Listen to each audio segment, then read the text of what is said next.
할렐루야. 오늘은 우리 어머니 학교 세 번째 강의 시간입니다. 오늘 어머니 학교의 강의는 어머니의 믿음입니다. 어머니의 믿음. 예. 첫째 시간에 우리는 어머니는 여자보다 아름답다라는 제목으로 우리 함께 나눴고요. 그리고 두 번째 시간은 새 피조물이 된 어머니에 대해서 우리 같이 이야기를 했습니다. 오늘은 어머니의 믿음. 예. 누구에게나 믿음이 있지만 우리 어머니에게 있어서 믿음은 큰 어떤 영향력이 있다는 것을 우리는 알고 있습니다. 먼저 우리는 창세기 12장에 보면 하나님께서 아브라함에게 오셔서 말씀하시던 그 장면이 있습니다. 너는 너의 고향과 친척과 아버지의 집을 떠나 내가 너에게 보여줄 땅으로 가라. 내가 너로 큰 민족을 이루고 너에게 복을 주어 내 이름을 창대하게 하리니 너는 복이 될지라. 예, 창세기 12장에 하나님께서 아브라함에게 이 말씀을 하셨는데 창세기 12장 전에는 11장까지는 그러니까 아브라함에 대한 상세한 설명은 없습니다. 아브라함이 어디에서 살았으며 또 아브라함의 아버지가 누구며 그리고 아브라함의 아내가 사레였는데 그가 임신을 하지 못함으로 자식이 없었다. 그런 정도 어떤 소개가 있습니다. 그런데 12장에 와서 하나님께서는 아브라함에게 오셔서 말씀하십니다. 어떤 사람이 인간이 온 인류가 하나님을 알기 위해서 어떠한 노력을 하더라도 하나님에 대해서는 잘 알 수 없습니다. 사람들은 동물과는 달리 조그만 공동체만 되어도 신에 대한 탐구, 신에 대한 열심을 가지고 있긴 하지만 그렇다고 그 사람들이요 하나님을 스스로 알 수 있는 것은 아닙니다. 사람들 속에 신에 대한 어떤 그런 알기 원하는 그러한 소망이 있지만 그렇다고 사람이 하나님을 발견하거나 하나님에 대해서 알 수 있는 방법은 없습니다. 하나님께서 사람에게 자기 자신을 계시해 주지 않으면 누구도 하나님에 대해서 잘 알 수 없습니다. 예. 사람들은 끊임없이 신을 찾으려는 노력을 하지만 스스로 찾을 수는 없습니다. 하나님께서 자신을 계시해 주실 때에만 알 수 있는 것입니다. 이 성경의 본문을 보면 아브라함이 하나님을 찾았다는 대목은 없습니다. 하나님께서 아브라함에게 오셔서 말씀하신 것입니다. 너는 이제 너의 고향과 친척과 아버지의 집을 떠나라. 그리고 내가 너에게 보여줄 그곳으로 가라. 그러면 너는 큰 민족을 이루게 될 것이며 너는 복을 받게 되고 그리고 심히 창대하게 될 것이다. 너 자신이 너가 바로 복이 될 것이다. 그러면서 이어서 하시는 말씀이 너를 축복하는 자에게는 내가 복을 내리겠다. 예. 사실은 어느 누군가가 복이 되려면 자기 자신에게만 복이 아니라 그 주위 사람들에게도 복이 되어야 합니다. 아브라함이 복이기 때문에 누구든지 아브라함을 축복하면 그 사람이 아브라함을 축복함으로 아브라함이 복을 받는 것이 아니라 어느 사람이 아브라함을 축복하면 축복한 그 사람이 복을 받게 된다는 것입니다. 마치 거울을 통하여 빛이 반사되듯이 아브라함이 복이기 때문에 아브라함에게 잘하는 사람, 아브라함에게 말로써 축복하는 사람, 예, 그런 사람들을 하나님은 복을 주시겠다고 말합니다. 땅에 사는 모든 족속이 너로 말미암아서 복을 받게 될 것이다. 어떤 그렇게 한 것입니다. 사실 그것이 복된 사람인 것이죠. 그런데 하나님께서는 왜 하필이면 아브라함에게 오셔서 아브라함에게 그 말씀을 하셨을까요? 11장까지 아브라함의 가족 관계가 나타나는데 특별한 어떤 그런 이야기가 없습니다. 그저 아주 평범했던 그런 가족이었는데 왜 하나님께서 아브라함을 찾으시고 아브라함에게 약속하시고 아브라함에게 복을 주시겠다고 했을까요? 그 이유는 우리는 모릅니다. 하나님께서는 그 이유에 대해서 말씀하실 수 있겠지만 우리는 왜 하나님께서 아브라함을 택하셨는지 모릅니다. 그것은 전적으로 하나님의 생각이고 하나님의 계획입니다. 네. 그러나 마치 어떤 제비 뽑듯이 추첨을 하듯이 아브라함이 당첨된 것은 아닙니다. 하나님께서는 계획하셨고 하나님께서는 그를 통하여서 이 땅에 하나님의 백성들을 나타내시며 그 백성들이 아브라함의 복을 받도록 그렇게 계획하셨습니다. 그렇지만 우리는 왜 그런지는 모릅니다. 왜 아브라함을 택하셨는지 거기에 대한 대답을 하기를 원한다면 지금 이 강의를 듣고 있는 여러분들을 하나님은 왜 여러분들을 택하셔서 예수님을 믿게 하고 구원받게 하고 거듭나게 했는지, 예. 왜 여러분을 택하셨는지 여러분은 대답하기가 쉽지 않을 것입니다. 그것은 전적으로 하나님의 선택입니다. 자, 그렇다고 해서 아브라함을 택하셨다고 해서 이때까지 아브라함이 잘 살았기 때문에 그의 삶이 훌륭했기 때문에 택했다는 내용은 성경에는 없습니다. 그가 어떠한 사람이었든지 간에 하나님이 그를 택하시는 순간부터 그는 달라진 것입니다. 그것은 하나님께서는 아브라함에게 어떠한 명령을 하든지 때때로 그 명령에 어떤 그 순종이 완벽하지 않는다 하더라도 하나님께서는 아브라함에게 말씀하시면 아브라함이 그 일을 잘 행할 것이고 순종할 것이라는 것을 알았기 때문에 택한 것일 것입니다. 다시 얘기하면 이때까지 아브라함이 아름다운 삶을 살았기 때문에 선택한 것이 아니라 미래를 아시는 하나님께서는 세상을 주관하시는 하나님께서는 아브라함을 택해서 아브라함에게 말씀하시면 그는 하나님의 말씀을 듣고 순종할 것이라는 것을 그분은 아셨기 때문에 아브라함을 부르셨습니다.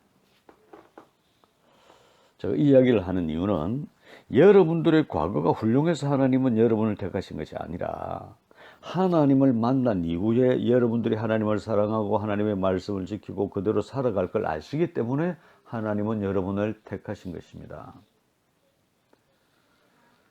예, 그렇기 때문에 우리 둘째 시간에도 이야기했지만 우리의 과거, 우리 지난날의 실수 거기에 대해서 우리는 생각할 필요가 없습니다.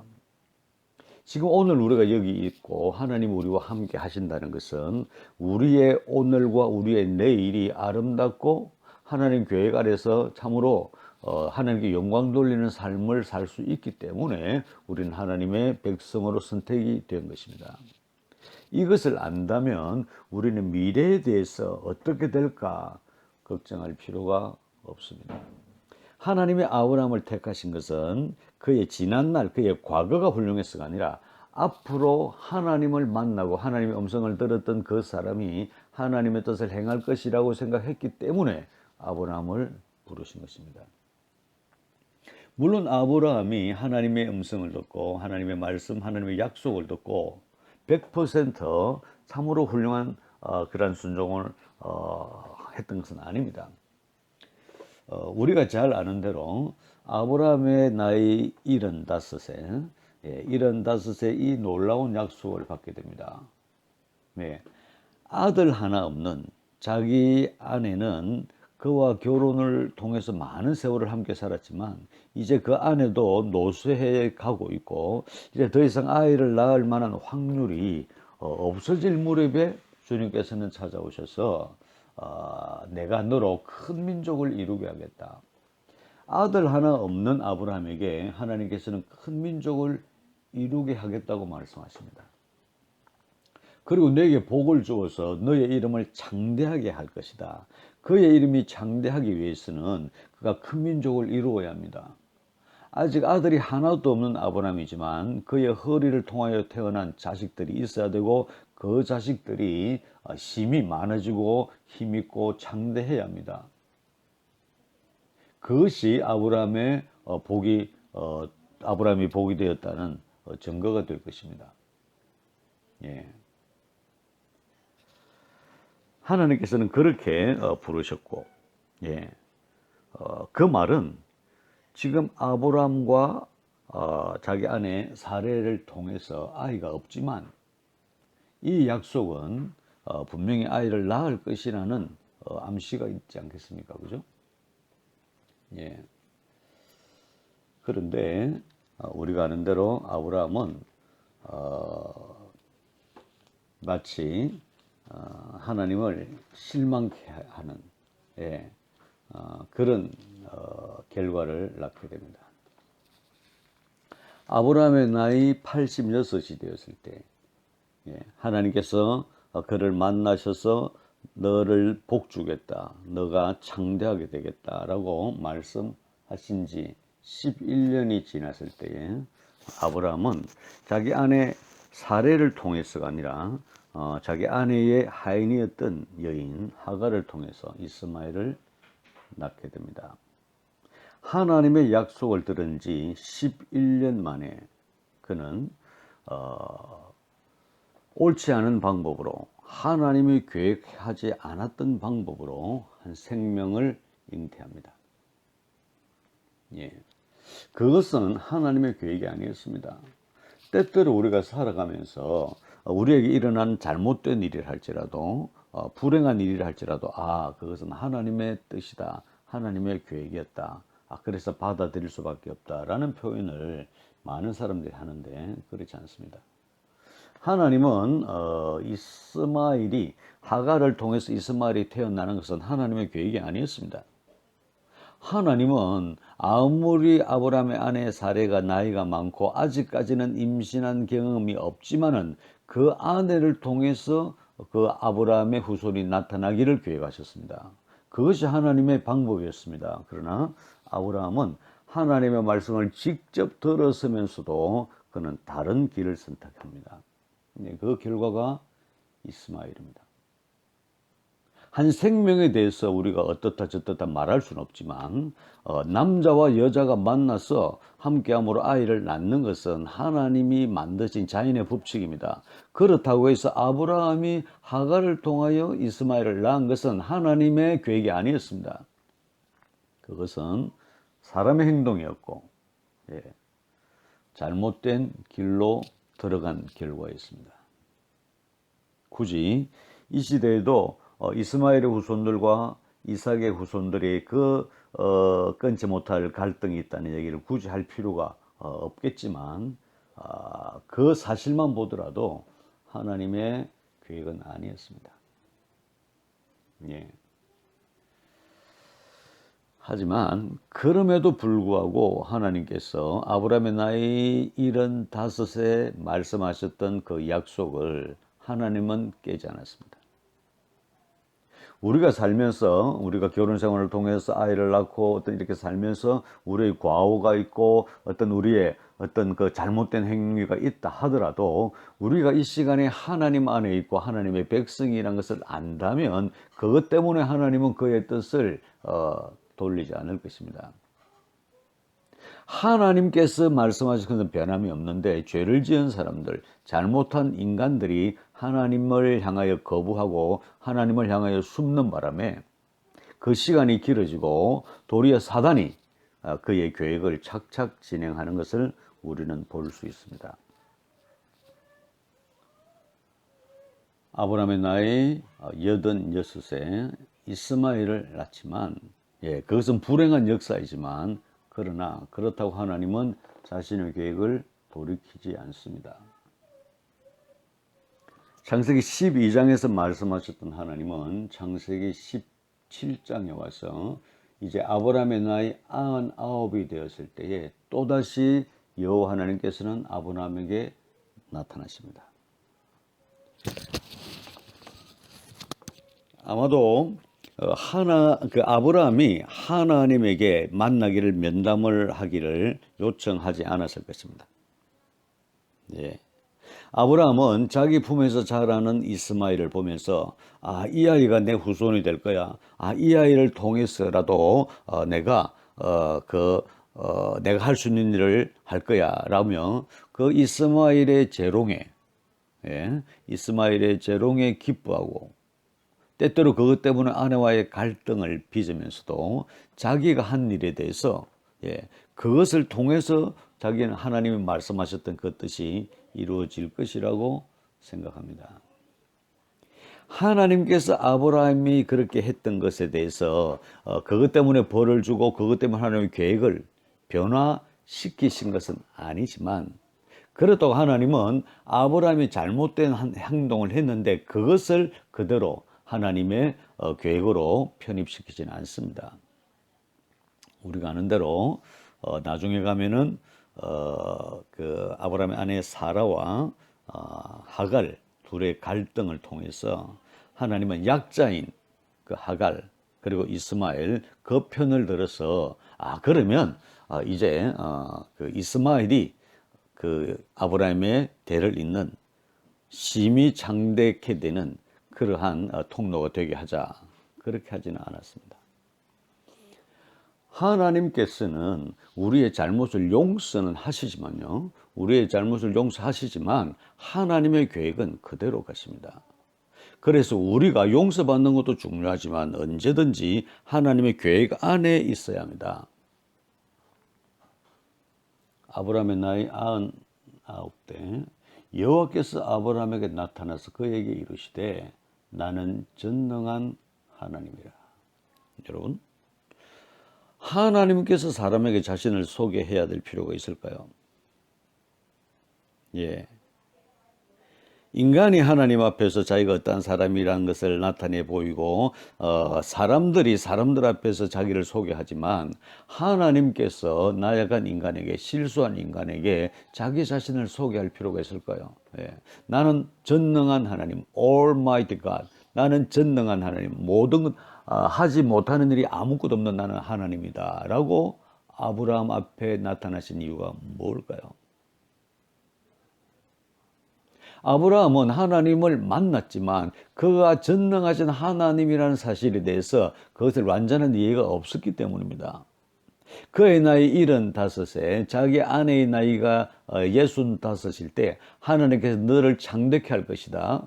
큰 민족을 이룰 것이다 라고 말씀하셨을 때에 아브라함은 자기 이성적으로 자기가 이해되는 쪽으로 생각한 것입니다. 언제 그 일이 일어날지 모르지만 자기는 서둘러야 된다고 생각했을 것입니다. 조금이라도 자기 허리에 힘이 남아있을 때에 그리고 아이를 낳을 수 있는 가능성이 있는 젊은 여인을 통해서 그 일을 시작해야 된다고 생각했습니다. 그러나 그것은 바른 일이 아니었습니다.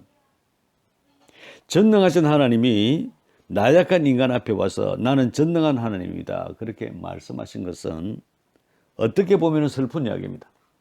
사람이 하나님이 그런 분이라는 것을 알고 고백해야 되는데 하나님께서 자신에 대해 이야기합니다. 그러시면서 너는 내 앞에서 행하여 완전하라. 그 말은 너는 이제 너 생각에서 벗어나서 내 생각 안에 있으라는 것입니다. 나는 항상 완전하다는 것입니다. 나는 항상 의롭고 나는 어떤 일이든지 할 수 있는 하나님인데 이제 너는 내 앞에서 행하되 완전하게 하라. 그 말은 내 생각대로 하라는 것입니다. 내 말씀대로 하라는 것입니다. 너가 나를 이해를 하지 못하는 것 같은데 너의 생각대로 네가 이해할 수 있는 대로 내가 하겠다. 그러시면서 내가 내 언약을 나와 너 사이에 두겠다. 여러분, 어른이 아이하고 새끼손가락을 걸어서 약속할 수는 있습니다. 예, 그것은 어떤 놀이로도 할 수 있고요. 그렇지만 하나님께서 나약한 인간을 두고 인간과 하나님 사이에 언약을 하자는 것입니다. 왜 그럴까요? 하나님이 누군가하고 약속을 할 필요가 있는 분이실까요? 하나님이 사람과 함께 언약을 해야 될 필요가 있는 분일까요? 그것은 전적으로 아브라함을 위해서 그렇게 했습니다. 그렇게 해야만이 아브라함이 하나님께서 언약하셨다. 이것은 분명히 되는 일이다. 그걸 알게 되기 때문입니다.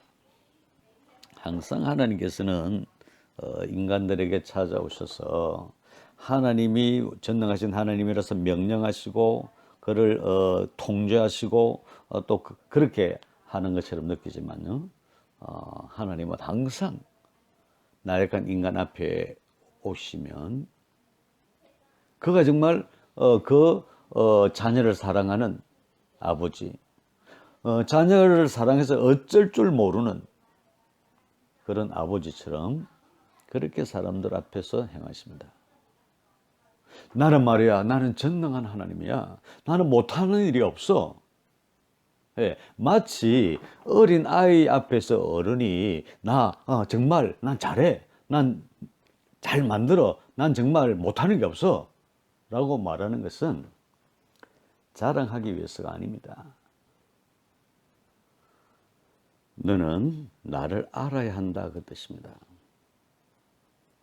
그러면서 아브라함과 함께 언약을 합니다. 그러면서 주님은 말씀하시죠. 이제부터 너는 너의 이름을 아브라함이라 하라. 아브람, 이때까지는 아브라함이었지만 하나님께서는 이제 다시 나타나셔서 너의 이름을 아브라함이라 하라. 아브람이란 말에도 아버지란 뜻이 있지만요. 아브라함이란 뜻은 우리가 아는 대로 열방의 아버지, 여러 나라의 여러 민족의 아버지라는 뜻입니다. 이제 너는 인류를 대표하게 될 것이다. 예. 그래서 하나님은 이름을 바꾸십니다. 예.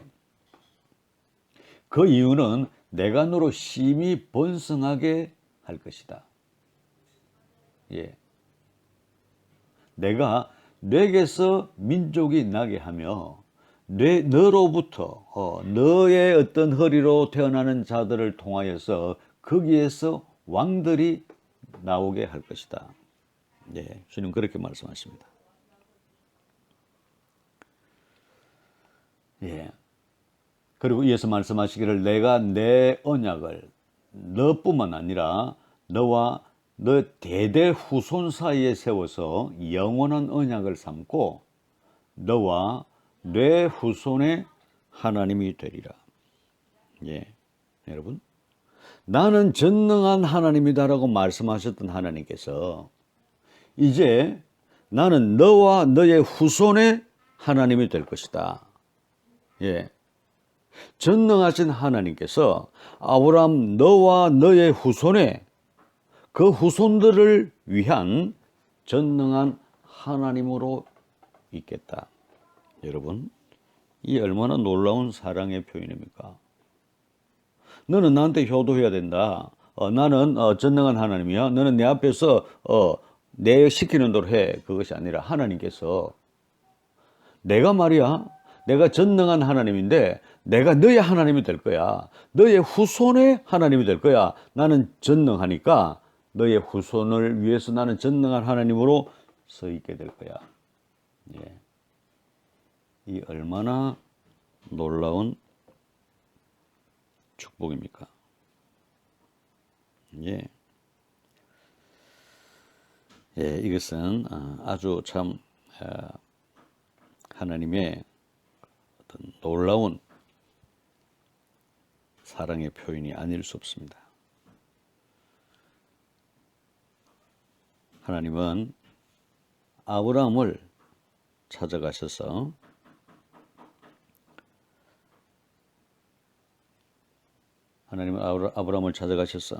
그렇게 자기 자신을 아브라함에게 알린 것입니다.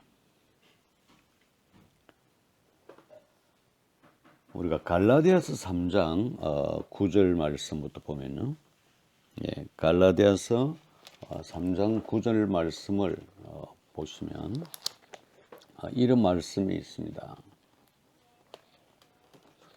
제가 찾아서 읽도록 하겠습니다. 갈라디아서 3장 9절부터 제가 읽겠습니다.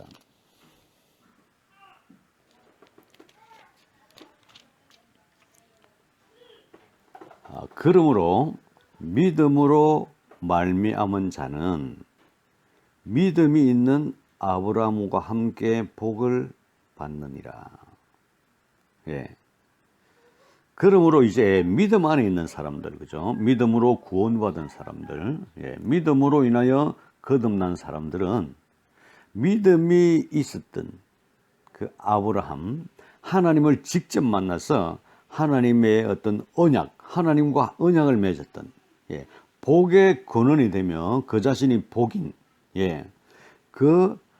믿음이 있는 아브라함과 함께 복을 받느니라, 이렇게 설명합니다. 무릇 율법 행위에 속한 자들은 저주 아래에 있나니 기록된 바 누구든지 율법책에 기록된 대로 모든 일을 행하지 아니하는 자는 저주 아래 있는 자라 하였습니다. 율법이란 것은 그대로 해야 하는 것입니다.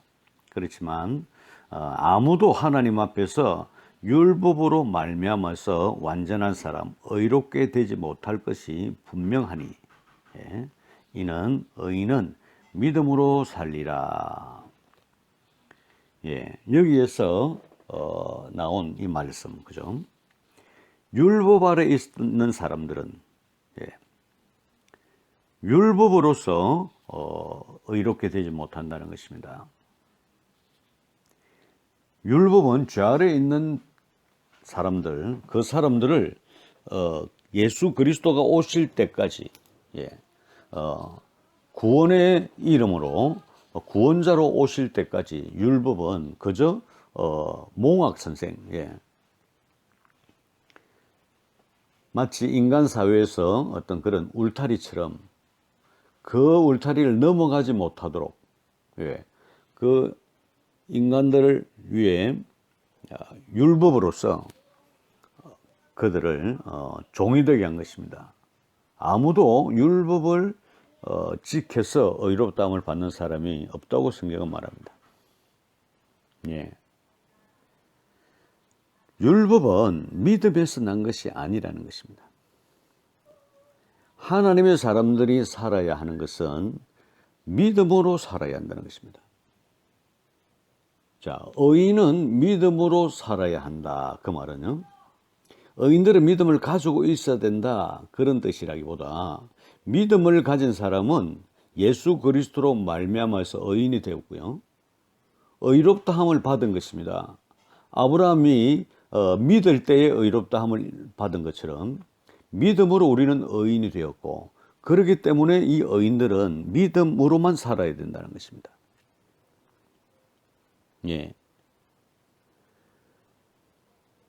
13절에는 그리스도께서 우리를 위하여 저주를 받은 바 되사 율법의 저주에서 우리를 속량하셨으니 기록된 바 나무에 달린 자마다 저주 아래 있는 자라 하였습니다.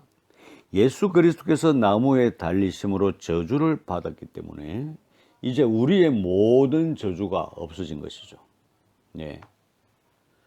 그래서 우리는 속량함을 받은 것입니다. 예수님께서 대신 값을 치루었기 때문입니다. 그래서 이 갈라디아서 3장 14절에는 이렇게 얘기합니다.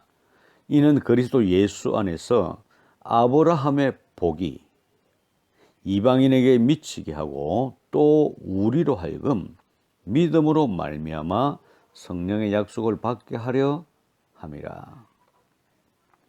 예. 이제 이미 그리스도 예수 안에 있는 우리는 아브라함의 복이 우리의 것이라는 것입니다.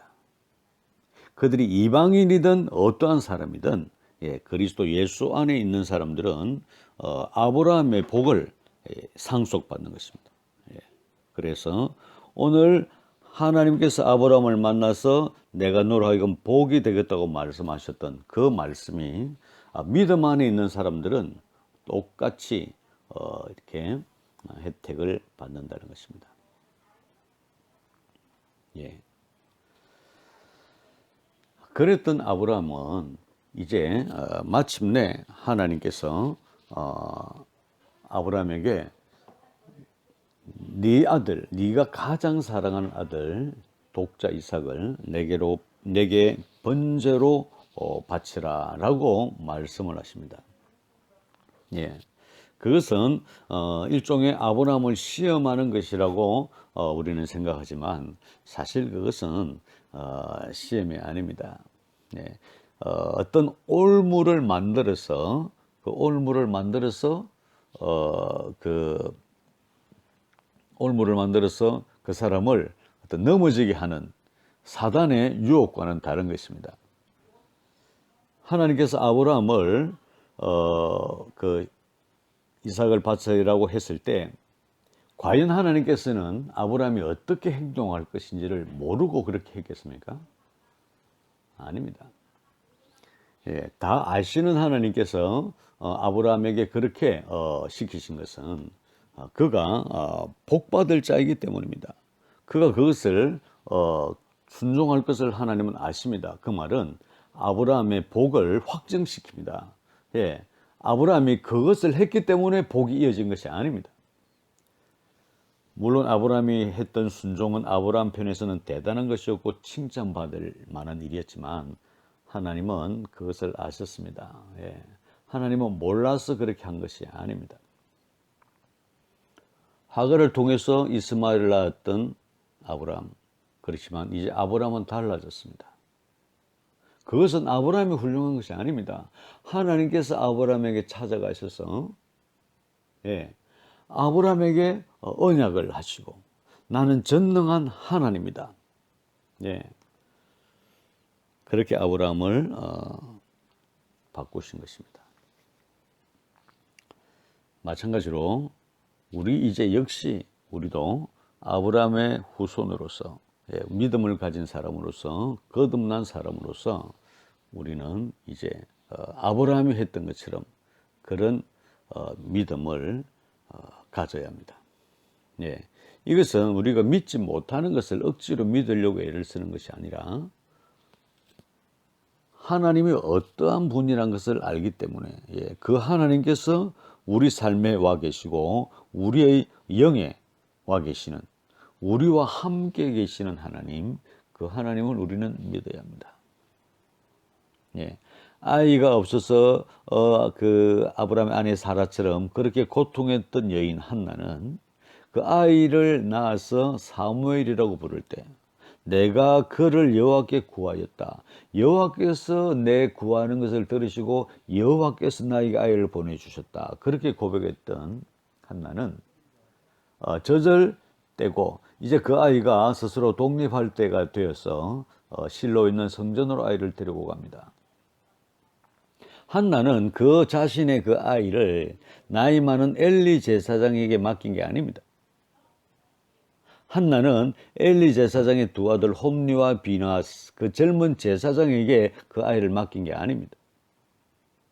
한나는 비록 그런 제사장이 그 성전에 있었지만 하나님은 그 한나는 아들을 하나님에게 바친 것입니다.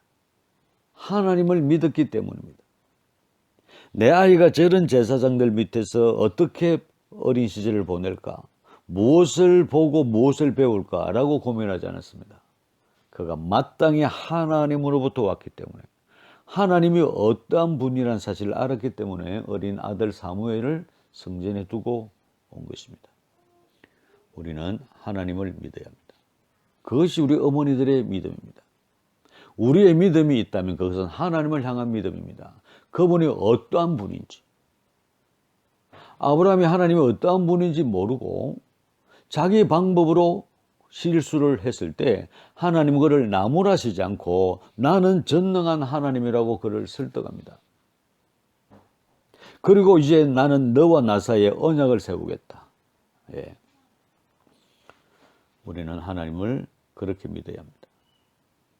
그리고 내 속에 계신 하나님으로 말미암아서 나 자신을 믿어야 합니다.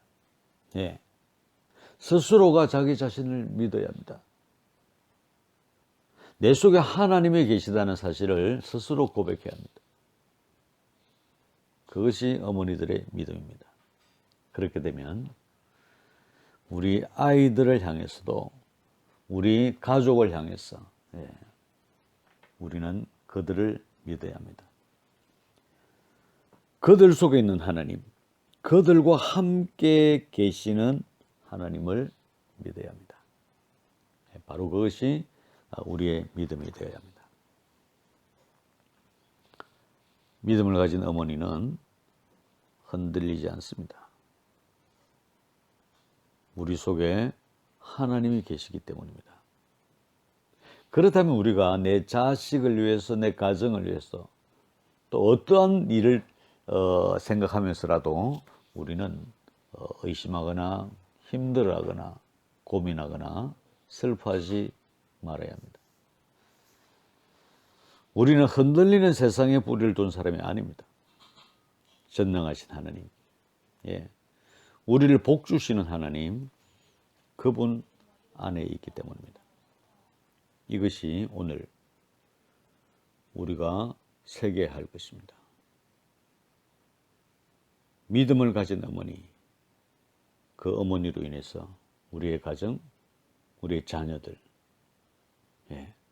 우리가 속한 이 나라, 이런 믿음의 어머니를 통해서 역사는 이어질 것입니다. 이유는 우리가 아브라함의 후손이기 때문입니다. 오늘은 여기까지 하겠습니다. 다음 주 화요일 날 찾아뵙겠습니다. 주님을 찬양합니다.